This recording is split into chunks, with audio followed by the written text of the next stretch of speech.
नमस्कार दोस्तों, कान्हा की कहानियाँ में सभी लोगों का स्वागत करती हूँ। ठाकुर जी की श्री चरण को स्मरण करते हुए आज की कहानी शुरू करती हूँ। आज की कहानी है रघु की कहानी। रघु एक लड़का एक गांव में रहता था। गांव में सभी लोगों का गाय भैंस चराता था। रघु का जन्म कहाँ हुआ है, माता पिता कौन है, रघु कहाँ से आया है, ये सारी चीज़ें गांव में किसी को भी नहीं पता था। परंतु रघु सभी लोगों का बहुत ही प्रिय था। बहुत ही शांत और सरल स्वभाव के रघु हमेशा ठाकुर जी की भक्ति में लीन रहता था। ठाकुर जी के चिंतन में ही उनका दिन कटता था और मन ही मन सोचता था कभी एक बार वृंदावन जाने का मौका मिले तो ठाकुर जी को देख के आऊं, सुना है बहुत सुंदर है। ऐसे ही सोचते सोचते रघु की दिन निकल रही थी। एक दिन रघु की सपना सच होने वाला था।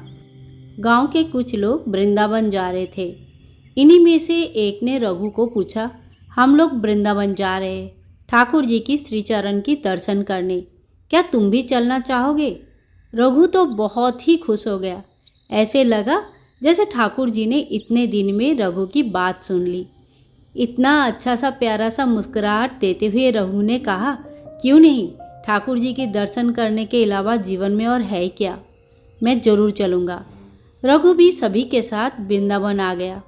वृंदावन आके बांके बिहारी जी की दर्शन की। बांके बिहारी जी को देखते रहे और देखते ही रह गए। सभी लोग बांके बिहारी जी की दर्शन किया, प्रसाद लिए, फूल माला लिए, यहाँ वहाँ कुछ कुछ सामान भी लेने लग गए और अपने अपने काम में बिजी हो गए। परंतु रघु जैसे वहीं पे अटक गया। रघु का दृष्टि सिर्फ बांके बिहारी जी की तरफ थी और रघु वहीं पे बैठ गया। रघु को कुछ नहीं सुनाई दे रहा था, ना ही कुछ दिखाई दे रहा था। ठाकुर जी की सामने बैठे बैठे कितना समय हो गया था किसी को पता ही नहीं चला।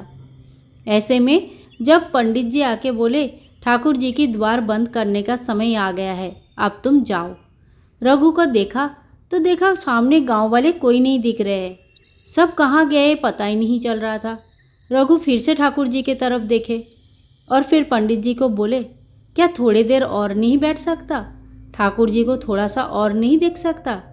पंडित जी मुस्कुराते हुए कहा, अभी तो ठाकुर जी की सोने का समय हो रहा है। ठाकुर जी अभी शयन में जाएंगे और फिर शाम को जब पट खुलेगी तब आ जाना, तब दर्शन कर लेना।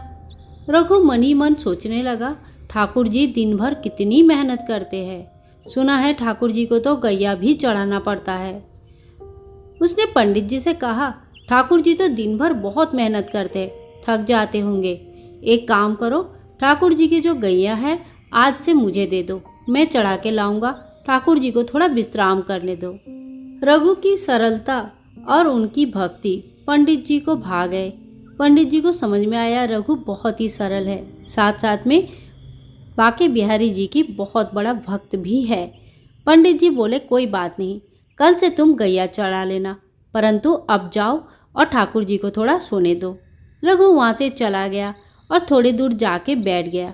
मंदिर की तरफ देखता रहा, कब ठाकुर जी की पट खुलेगा, कब दर्शन मिलेगी। जैसे ठाकुर जी को देखने के अलावा रघु के पास कोई और काम ही नहीं था।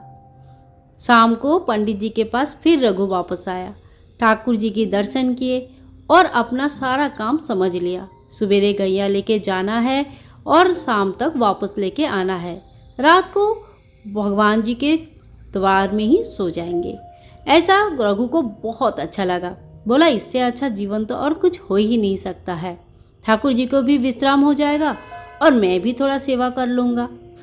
पंडित जी ने कहा, तुमको दोपहर को वापस आने की ज़रूरत नहीं है, हमारे ही कोई आदमी जाके तुम्हें खाना दे के आएगा, वही खाना खा लेना और शाम को गाय लेके वापस आ जाना। रघु बहुत ही खुश हुआ। ठाकुर जी के चरण में जगह भी मिल गई और खाना भी, और क्या चाहिए। रघु रोज ऐसे सुबह सुबह जाते हैं, कोई एक भक्त खाना लेके आता है और शाम को सारे गाय लेके वापस आ जाता है। कुछ दिन ऐसे ही निकले। इसके बाद एक दिन मंदिर में बहुत बड़ा उत्सव था। इतनी बड़ी उत्सव की तैयारी में सभी लोग जुटे हुए थे। पंडित जी भी बहुत व्यस्त थे। सभी लोग रघु के बारे में भूल गए। रघु अपना सुबह सुबह निकल गया था और फिर दोपहर तक इंतज़ार कर रहा था, कोई तो आएगा खाना लेके। परंतु ये क्या, आज तो कोई नहीं आया। रघु को बहुत भूख लगी थी, परंतु कोई नहीं आ रहा था। इतने में रघु उधर ही सो गया, पेड़ के एक नीचे।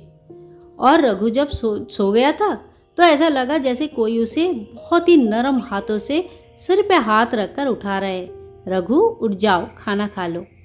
रघु आँख खोल के देखता है तो एक काला सा पतला सा लड़का मुस्कुरा रहा है और उनके आंखें ऐसा है जैसे रघु ने ऐसे आंखें जीवन में कभी नहीं देखा होगा। इतनी सुंदर चेहरा। कौन था ये लड़का? इससे पहले तो कभी नहीं आया। रघु पूछा, तुम कौन हो? इससे पहले तो कभी नहीं आए।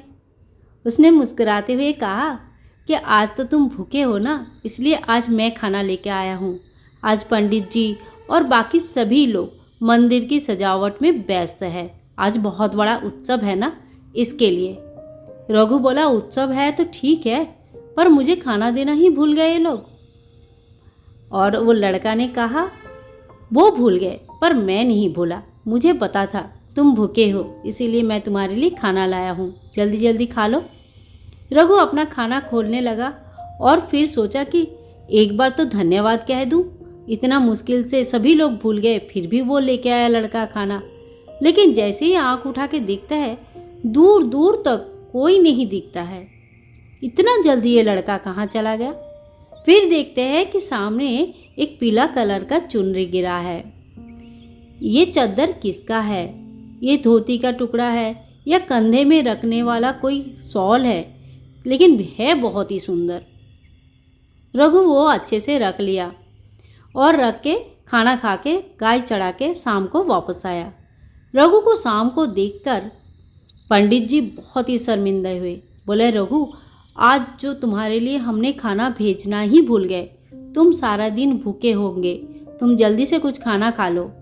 रघु बोला, नहीं पंडित जी, आपका वो नया लड़का वो आया था, इससे पहले मैंने उसको कभी नहीं देखा, पर कितना सुंदर है वो लड़का। वो आके खाना दे के गया और आज का खाना तो दूसरे दिन से बहुत ही ज़्यादा स्वादिष्ट था। ऐसे कौन बनाया था आज खाना? बहुत ही सुंदर था। पंडित जी हाँ करके देखने लगे और फिर बोले, वो लड़का इतना हड़बड़ी में था ना, अपना देखो पटका भी इधर ही छोड़ के गया। ये बोलते हुए पीला रघु ने पंडित जी के हाथ में दिया। पंडित जी हाथ में पटका लेते ही एकदम देखते रह गए, आश्चर्यचकित रह गए। थोड़े देर में पंडित जी के दोनों आँखों से अश्रुपात होने लगा। रघु को कुछ समझ में नहीं आ रहा था। उसने पूछा, पंडित जी आप रो क्यों रहे हो? पंडित जी ने कहा, तुमको पता है ये पटका किसकी है? बोला, किसकी है? वही लड़के का है ना जो खाना देने के लिए आया था, वो नया लड़का। बोला, वो लड़का नया नहीं है, वो लड़का बांके बिहारी जी है। ये पटका बांके बिहारी जी के है। आज सुबह से उनका पटका नहीं मिल रहा था, सभी लोग उनके पटका ढूंढने में लगे थे। हमें लगा था हमसे कहीं खो गया है, पर ठाकुर जी तो तुम्हारे पास आए थे। हम इतना सेवा कर रहे ठाकुर जी की, इतनी तैयारी में लगे थे, पर तुम्हारा सरल साधा सीधा भक्ति ठाकुर जी की मन ले लिया और ठाकुर जी तुम्हारे पास खींचे चले आए। रघु तुम धन्य हो। तब से रघु और ठाकुर जी का जो प्रेम और भक्ति है, ये बहुत ही ज़्यादा दूर दूर तक प्रसिद्ध हो गया। ठाकुर जी के प्रेम में ही रघु ने बाद में अपना जीवन त्याग किया। आप सभी लोगों को ये कहानी कैसे लगा ज़रूर बताना। अच्छा लगा है तो लाइक करें, शेयर करें और ज़्यादा से ज़्यादा कमेंट करें। आपका कमेंट हमें पढ़ना बहुत अच्छा लगता है। हरे कृष्णा, राधे राधे। ऐसे और कहानियों के लिए चैनल को सब्सक्राइब जरूर करके रखें। बाय बाय दोस्तों, टेक केयर।